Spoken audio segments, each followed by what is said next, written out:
अरे जब वीडियो चल रहा है तो घोषणा करने के क्या क्या जनता नहीं जानती है। एक रंगकर्मी है, एक उद्घोषिका है, क्या जनता नहीं जानती है? पूरा पूरा पूरा बिहार जान रहा है। हाँ? हाँ? सब लोग जानता है तो फिर उसमें उसमें क्या है? क्यों परमिशन का बात क्या है? उसमें पूरा दुनिया जानता है, ऐसा थोड़े है कि उनका नाम नहीं जानता है। हर आदमी नाम जानता है। क्या हम किसी के जाके दे पकड़ के कहें कि आपका अभिनंदन है? ऐसा बात होता है क्या? एक उम्र दराज आदमी एक अपने पहले अपने गार्जियन होता है, उसके बाद कुछ होता है, ऐसे करने का क्या औचित्य है?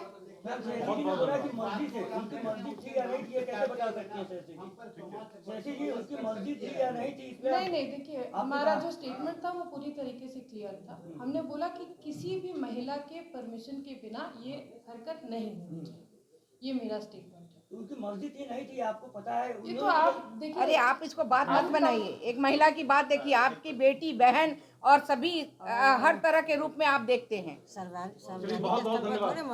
बहुत धन्यवाद। इसमें उपस्थित हमारी आदरणीय पूर्व उप मुख्यमंत्री रेणु दीदी, जिन्हें मैं प्यार से बुआ का सम्मान भी देती हूँ, और मंच पर उपस्थित तमाम भारतीय जनता पार्टी के महिला नेत्री और इस प्रेस वार्ता में उपस्थित तमाम प्रिंट और मीडिया इलेक्ट्रॉनिक्स के सभी भाई बंधु को मेरा सादर प्रणाम है।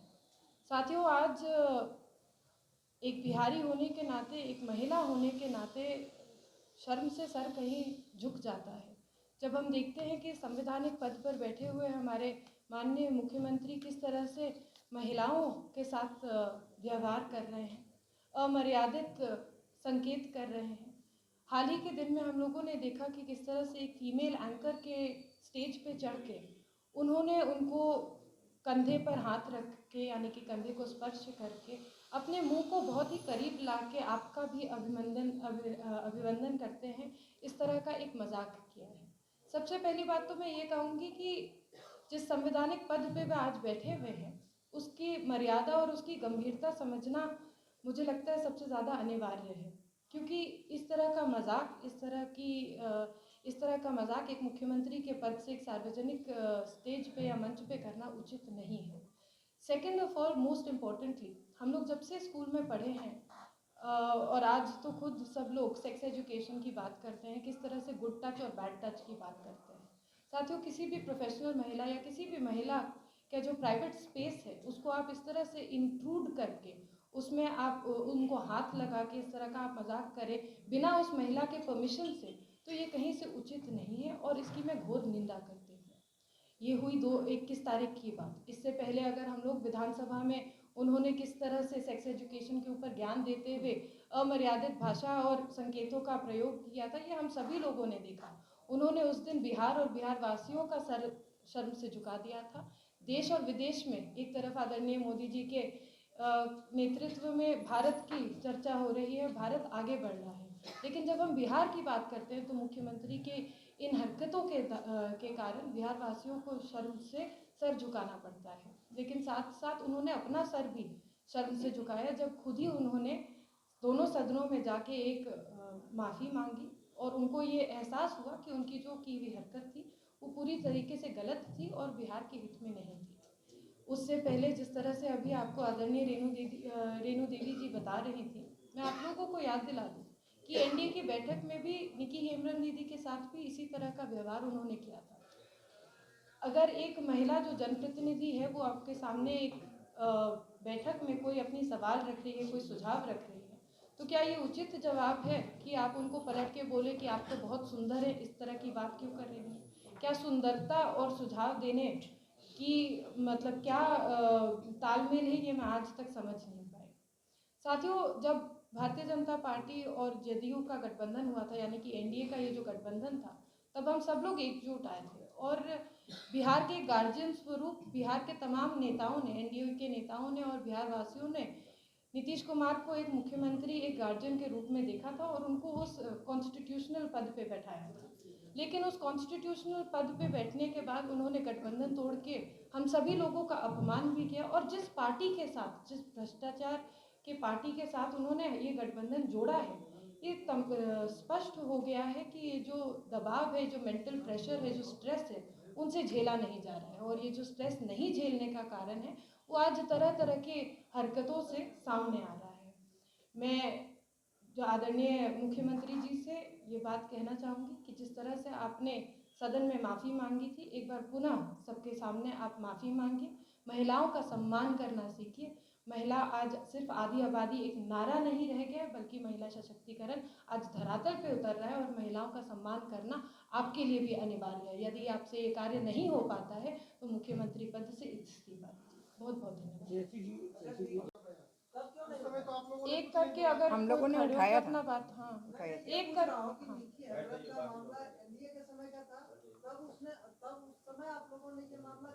शायद आपको जानकारी नहीं है, उस वक्त भी ये मामला उठा था। इनफैक्ट एनडीए की बैठक में भी ये मामला उठा था।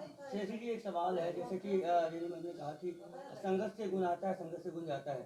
अभी तक 48 ऐसे सांसद विधायक है देश में जिन पे आरोप लगा है महिलाओं पे अपमानित बयान या कुछ देने का। इसमें सबसे ज्यादा भाजपा से 12 है सांसद विधायक। तो क्या ये संघर्ष भाजपा से उनको मिला है या इस पे क्या कहेंगे?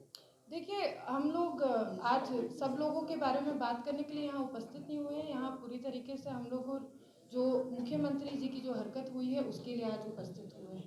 निश्चित रूप से उन्होंने जो हरकत की है उसकी हम घोर निंदा करते हैं। हम सभी बहनें अपने को अपमानित महसूस करके बैठे हुए हैं, क्योंकि जो घटना घटी है परसों, और ऐसी घटनाएं 2 वर्षों से घट रही है। आखिर हुआ क्या है मुख्यमंत्री जी को? मैं मुख्यमंत्री जी नीतीश कुमार जी का जो अमर्यादित व्यवहार है, उनके शब्दों का जो संकेत के जरिए दिया जाने वाला सदन का बयान हो या सरकारी जो भी कार्यक्रम हुआ हो, अनियंत्रित मर्यादाहीन का आचरण का उनमें हम लोगों को काफ़ी महिलाओं को आहत देने वाला है। और मुझे पीड़ा हो रही है उस बात का कि जो आदमी आज लाखों कार्यकर्ता या बिहार वासियों का गार्जियन कहा जाता था, उस तौर पे उनकी छवि थी, मगर हाल के दिनों में उन्होंने जो उटपटांग व्यक्त या आचरण का व्यवहार या अपनी छवि को एक मनोरोगी के तरह तौर पर जो उभरा है उनका मन, सो हम लोगों को पीड़ा देने वाली है। अब मैं कहना चाहती हूँ, अभी तुरंत जो घटना परसों ही घटा है घटना, मैं पहले की बात मैं बाद में करूँगी, लेकिन परसों जो पशु मेला में हुआ और उसमें माननीय मुख्यमंत्री जी ने जो सार्वजनिक रूप से जो हमारी सोमा चक्रवर्ती जो हमेशा जो है उद्घोषिता बनी रहती है, हमेशा करती है, हर कार्यक्रम में, सरकारी कार्यक्रम में करती है, उसके सामने मानी जो सार्वजनिक मंच है, उस मंच पर अगर कोई किसी को स्पर्श करता है, उनके चेहरे को बहुत पास जाके अपना मुंह से ला जाकर जिस तरह शरारतपूर्ण ढंग से आपका अभिवादन करता है, वो अत्यंत ही शर्मसार करने वाली घटना है। ऐसी घटना नहीं होनी चाहिए एक मुख्यमंत्री जी का। और उन्होंने जिस तरह से एक मैं कहूं कि अगर उन्होंने कहा कि मुख्यमंत्री गहरी यौन कुंठा के कारण अपने शब्दों, संकेत और सार्वजनिक व्यवहार के महिलाओं को लज्जित और अपमानित की घटनाएं बार बार हो रही है, हम सभी लोग शर्मसार हो रहे हैं।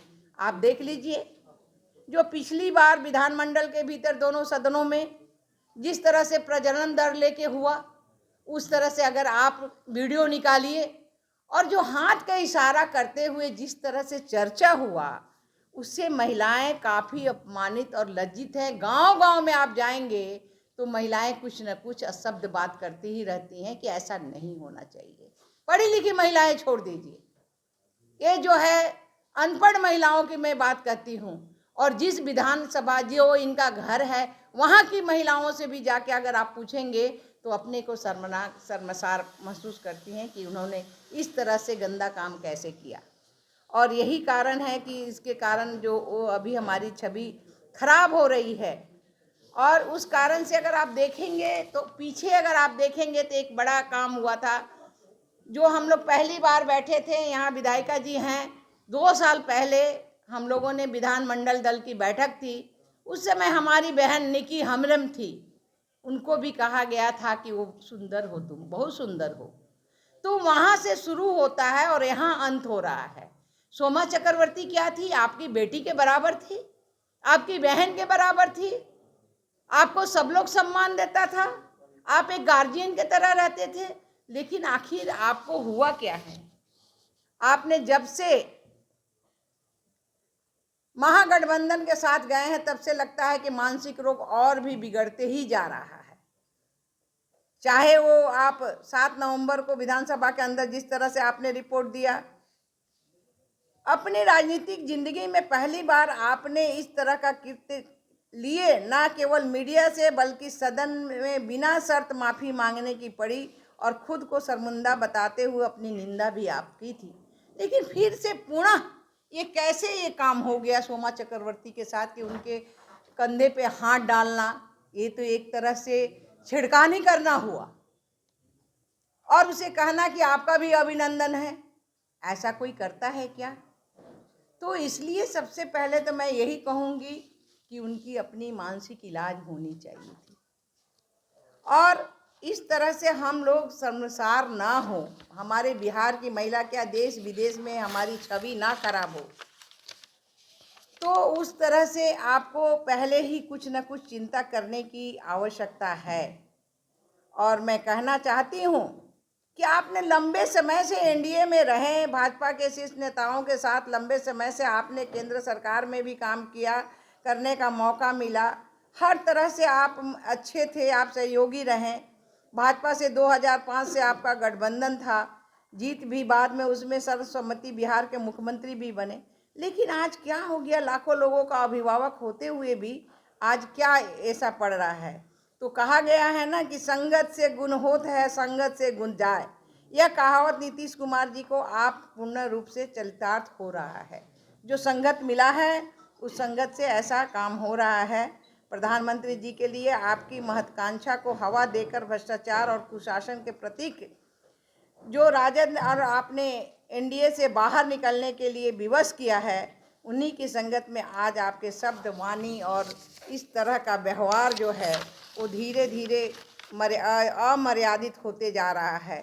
सीमा को लांघ कर भी आप अमर्यादित, अपमानजनक हो गया है, जो मैं दुखद और दुर्भाग्यपूर्ण कहना चाहती हूँ और पीड़ा भी मैं होती हूँ कि इस तरह से, क्योंकि मुझे काम करने का जो मौका मिला था इनके साथ में 2000 में लालू जी की सरकार थी, लेकिन 2005 से मुझे काम करने का लगातार मौका मिला था और इस तरह से कभी हम लोगों ने देखा नहीं था। इसलिए इंडी गठबंधन में आप सर्वा सूत्रधार बनने चले थे, मगर आज आपकी स्थिति न माया मिली न राम वाली हो गई है कहावत। कथित किंग मेकर लालू प्रसाद जी अवांछित दबाव में मानसिक तौर पर आपका बीमार होना स्वाभाविक है।